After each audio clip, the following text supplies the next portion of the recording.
Yan o. Pangatlong araw nila yan. Kaninang umaga yan o. Pilit talaga nilang pinuprobok ang mga misyonaryo na nasa labas lang na hindi nila pinapapasok. Pero ginigit-git talaga nila. Tingnan nyo ang mga ginagawa ng mga demonyong kapulisan sa labas. Umaga na yan ha. Anong oras to? Mga alas, ano siguro to? Oh, tingnan nyo ha. Tingnan nyo lang kung anong ginagawa ng mga kapulisan na yan. Talagang ginigit-git nila kahit wala namang ginagawa yung mga members. Kasi yan sila, hindi na yan sila makapasok sa loob. Andyan na yan sila natutulog nga sa kalsada eh.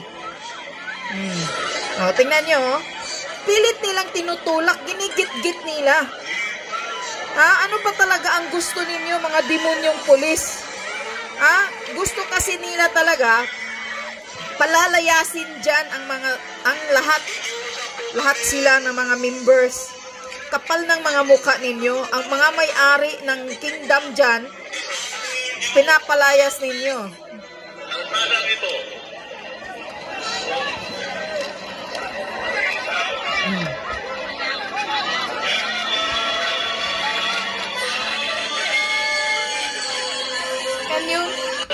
Kung akong andyan, nako. Kumuha kayo ng pampalo. Kumuha kayo ng bato. Sa gate na to, tingnan nyo, sila talaga ang nagpo-provoke. Sila talaga ang nanggugulo kahit nakatambay lang tong mga dyan, mga misyonaryo.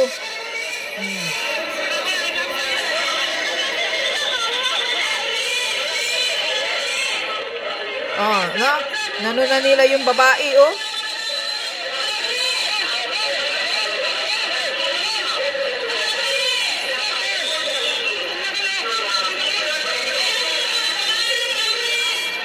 Kahit babae, oh, tingnan nyo, pinatulan nila, oh. Babae, oh, pinatulan ng mga duwag. Mga duwag. Matapang lang kayo dahil marami kayo at may mga bit-bit kayo, mga hinayupak kayo. Ang akala ninyo, yung mga tao na yan, kaya nilang pumatay. Oh, tingnan nyo, oh. Oh, tingnan nyo anong ginagawa nila dyan, oh. Kanina yan, oh, kahapon, oh. Tingnan nyo. Kahit wala nang ginagawa ang mga dinidiin pa, oh, yung binti. May babae pa, oh.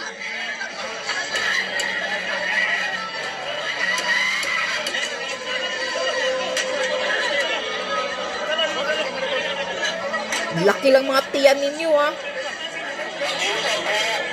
Tingnan nyo, pinupusasan nila, oh. Yan ba? Ang human rights, Marbil? Yan ba ang sinusunod ang batas? Yan ba ang sinusunod ang human rights? Marbil? Tang-ina ka? Tang ginimis kayo? Manatiling kalmado at ipakita ang maximum tolerance ay tulong sa ating mga patakaran at tungkulin. Pinupusasan nila, oh. Tingnan mo? Kahit wala namang ginagawa.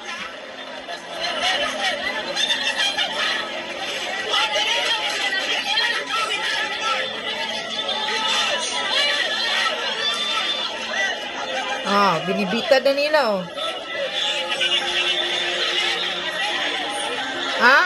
One-on-one kayo, mga pulis. Titingnan namin kung kaya nyo. Oh, bakit dami nyo? Isang tao, dami nyo. One-on-one. Suntukan kayo, mga hinayupa kayo.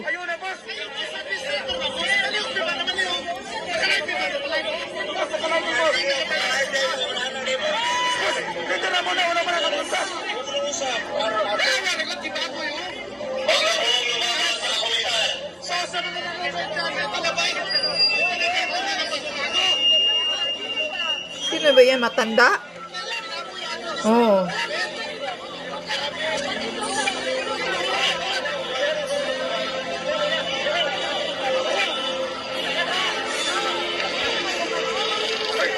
Babae!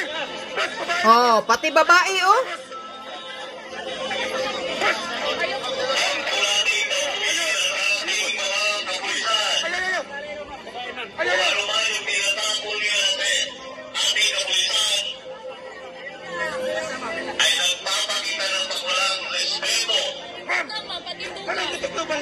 Patinduga, ma'am. Luoy kayo. Leader ang kuya, ma'am.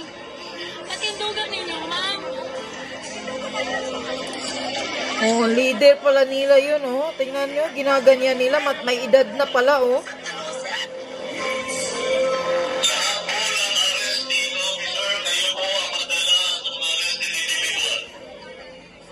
Nag-collapse na si tatay, oh. Huwag kang tumayo, tatay.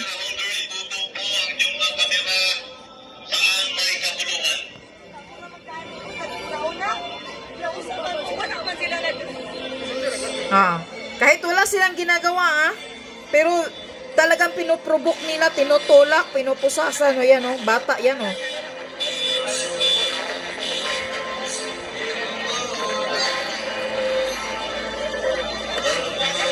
Oh, tingnan nyo.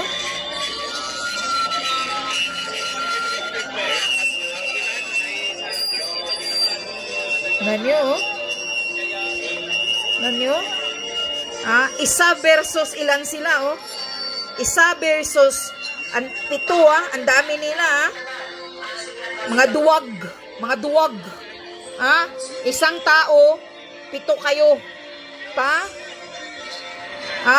Pinag-anuhan ninyo, pinagtulungan ninyo, bakit di nyo kaya?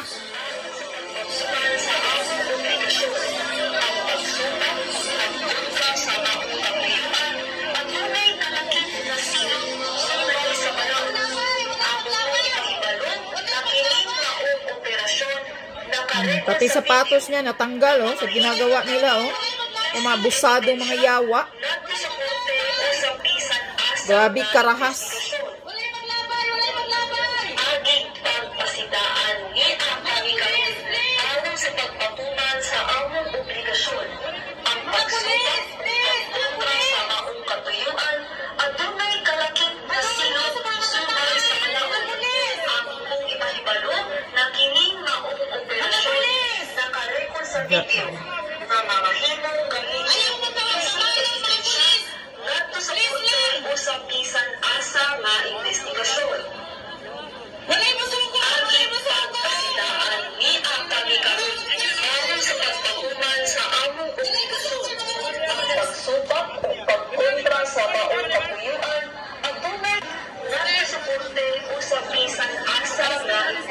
Yan, oh, babae, oh. Oh, hindi pala.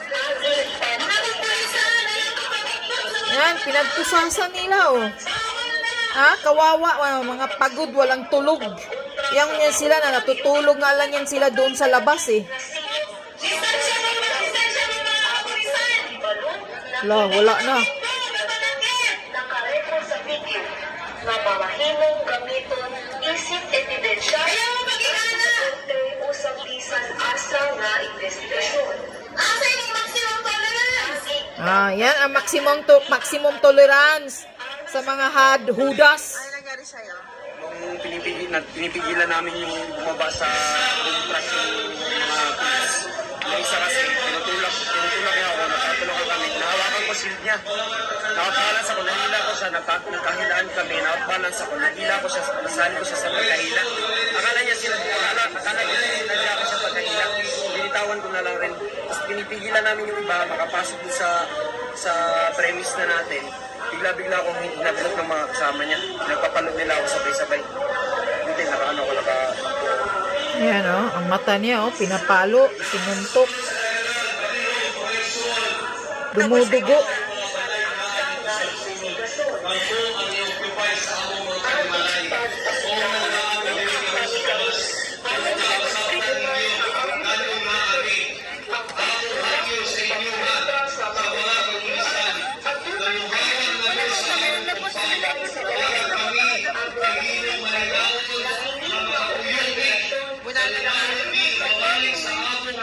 Pinapalo siya, oh. Pati, oh, tingnan nyo.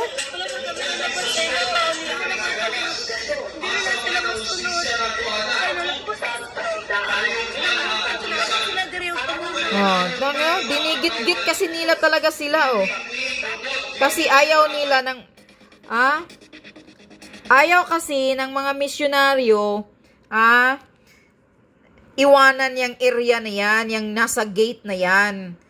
Kaya itong mga hudas na mga kapulisan, pilit nilang pinuprovoke, tinutulak-tulak nila.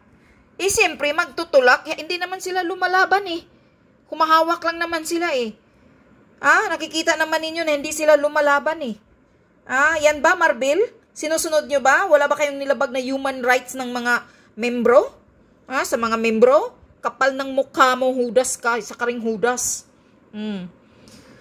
Mga demonyo kayo. Pilit nyo lang talaga pinuprovoke, tinutulak-tulak ninyo kasi gusto nyong angkinin yung gate na yan. Gusto nyong harangan na naman ninyo ng sarili ninyo ang gate na yan. Kaya pinahawakan kasi yan ng mga members, ayaw nilang umalis dyan.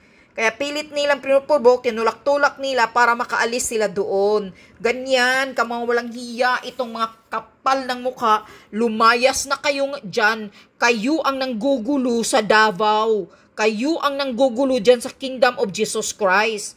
Tapos ngayon, itong mga member na walang kaalam-alam sa problema ni Pastor Kibuloy, dinadamay ninyo. Yan ba? Wala ba kayong nilabag na karapatang pantao ng mga membro dyan?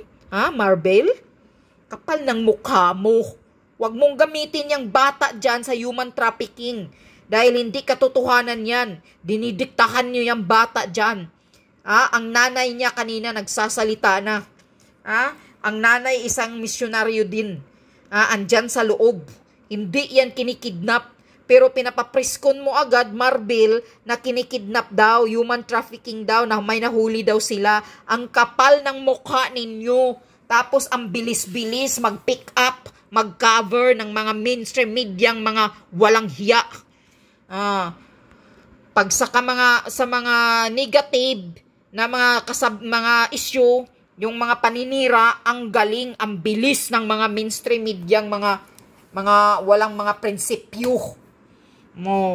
Galing ninyo, mga hinayupak kayo, mga walang hiya kayo. Lumayas na kayo dyan, mga manggugulo kayo, nanggugulo lang kayo dyan sa Kingdom of Jesus Christ. Sinisira niyo ang ala palasyo nila, nananahimik sila ng 40 years dyan. Ngayon, sa panahon mo, Marcos Jr., bangag, cocaine user, sabi ni Cathy Binag, cocaine user, dumurugo na nga yung ilong mo, saka sa singhot mo, magpa-drug test ka na. Yan ang sabi ni Cathy Binag. Bakit, Abalos, tahimik ka na ngayon sa isyu ng cocaine ni Bangag? Dahil napahiya kayo, dahil pinalabas na ni Maharlika na authenticated ang video. Means ay totoo. Kanina pinasabog na rin ni Jonathan Morales kung sino yung informer niya doon. Si Bong Dasa. Si Bong Dasa pala ang informer niya noon. Kaya nang inoperate nilang hulihin sana si Bangag at si Maricel noon. Kaso, hinaharang ni Ochoa daw. Mga bangag, karamihan daw dyan sa dyan sa Malacanang, sabi ni Cathy Binag. Puro mga cocaine user ang nasa Malacanang daw, sabi ni Cathy Binag. Sumagot ka, bangag, langhiya ka, wala kang kwintang presidente, lumayas ka, nakakahiya ka. Only in the Philippines, na pulburonik, nagiging presidente. Kapit toko, kahit alam niya, galit na ang taong bayan sa'yo. Kapit toko, kasi dyan nabubuhay sa mga pagnanakaw. Diktador, pamilyang may record na kawatan. Mga kawatan, yung mga stolen wealth ninyo noon, nasaan na? Tanghiya kayo. Kapal ng mukha ninyo. Ay, Diyos ko po. Anong klaseng Pilipinas? Mga pulis, mga abusado, karamihan, gobyernong nakaupo, mga kawatan. Anong klaseng bansa yan? Ha? Full of corruption? Mga military, police, PNP? Ha? Mga abusive, abusado? Ha? Anong klase? May gana pa ba kayong manirahan dyan sa putang inang bansang Pilipinas na yan na sinusumpa na yata yan? Ha? Kapal ng mukha ninyo. Yan ang klaseng Pilipinas ninyo.